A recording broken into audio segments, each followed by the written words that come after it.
உலகத்திலேயே உயர்ந்த ஒரு பண்பு என்னன்னா நம்ம குருநாதர்களை நேசிக்கிறது. ஒரு தடவை வெற்றி சொல்லியிருந்தார் ஒரு பேட்டியில், நான் ஸ்க்ரால் பண்ணும்போது பார்த்தேன். துரை பாலுமகேந்திர சார் ஹாஸ்பிட்டலில் இருக்கும்போது அவரை கூடவே இருந்து, அவரை நடக்க முடியாத ஸ்டேஜில் கூட அவரை குளிப்பாட்டுறதுலேருந்து அவரை அரவணைச்சு கடைசி வரையிலும் பார்த்துக்கிட்டான் தம்பின்னு. ஸோ அவருடைய ஆசீர்வாதம் தான் இந்த படத்தின் வெற்றிக்கு மிகப்பெரிய காரணம். நம்ம எவ்வளவு நாள் வாழ்ந்தால் எவ்வளவு சக்ஸஸ் பண்ணோன்றது முக்கியமல்ல, நம்ம எத்தனை பேருக்கு உதாரணமாக இருக்கிறோன்றது தான் முக்கியம்.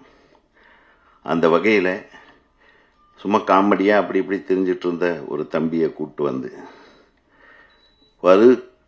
அதுவும் வெற்றி தான் சொல்லியிருக்காரு. 2-3 தடவை தான் நான் பார்த்துருக்கேன் சூரிய. ஆனால் கூப்பிட்டு வச்சு சூரிய வச்சு பண்ணாரு பாருங்க.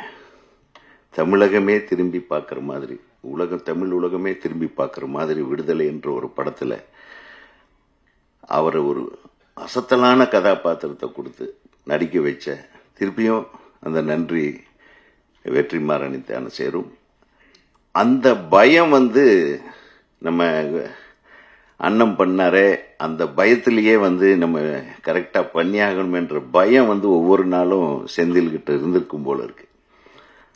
அதை அற்புதமாக வெற்றிமாறனுடைய படத்தினுடைய பேரை கெடுக்காம ஒரு படத்தை நான் எடுத்தா போதும்னு முயற்சி பண்ணியிருக்கீங்க.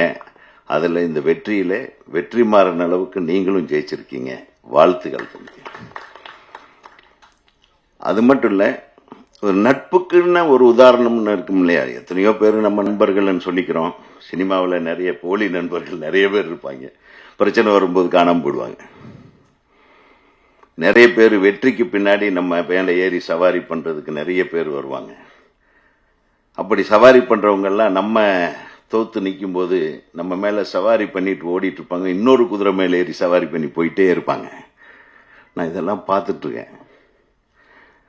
அதையெல்லாம் பார்க்காம சூரிக்காக நான் எதை வேணாலும் செய்வேன்னு சொல்லி கூட நின்று, அந்த கதாபாத்திரம் என்னவாக இருந்தாலும் சரி, பட் ஒரு ஒரு கேரக்டர் நடுவில் செத்து போகுது, அந்த கேரக்டர்லாம் ஒரு ஹீரோவாக நடித்தவர் பண்ணலாமா அப்படின்லாம் யோசனை பண்ணாம சூரிக்காக நான் செய்வேன் அப்படின்னு உறுதிமொழியோடு நம்ம சசிகுமார் அவர்கள் மிக அற்புதமான ஒரு பர்ஃபார்மன்ஸ், எக்ஸ்ட்ராடினரி பர்ஃபார்மன்ஸ். நான் உண்மையிலுமே கண் கலங்கிட்டேன்.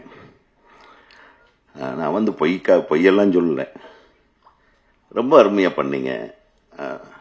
ஆனால் அங்கே பிரம்மாண்டமாக எத்தனை கூட்டம், அந்த கோயில் எல்லாம் கும்பகோணத்தில் எடுக்கும்போது அசந்துட்டேன் நான். So extraordinary. நீங்கள் எதையும் கவலைப்படாமல் உங்கள் நண்பருக்காக, சூரி சாருக்காக நீங்கள் கூட தோள் கொடுத்து நின்னீங்க பாருங்கள், அதுக்கு உங்களுக்கு வாழ்த்துக்கள். ஒரு நல்ல கதையம்சம், அந்த மகாபாரத மேட்டரை உடைக்கிற மாதிரி ஒரு மேட்டர். நான் அது இப்போ தான் சொன்னேன் செந்தில்கிட்ட. ஒரு வித்தியாசமான, அதாவது செஞ்சோற்று கடனா இல்லை நியாயமா தர்மமா அப்படின்னு பார்த்தான். செஞ்சோற்று கடனுக்காக கர்ணன் நின்னான்னா, இது நியாயத்து பக்கம் இந்த கருடன் கதாபாத்திரம் நம்ம சூரி நின்னார் அப்படின்னா அதுக்கு ஒரு காரணம் இருக்கு.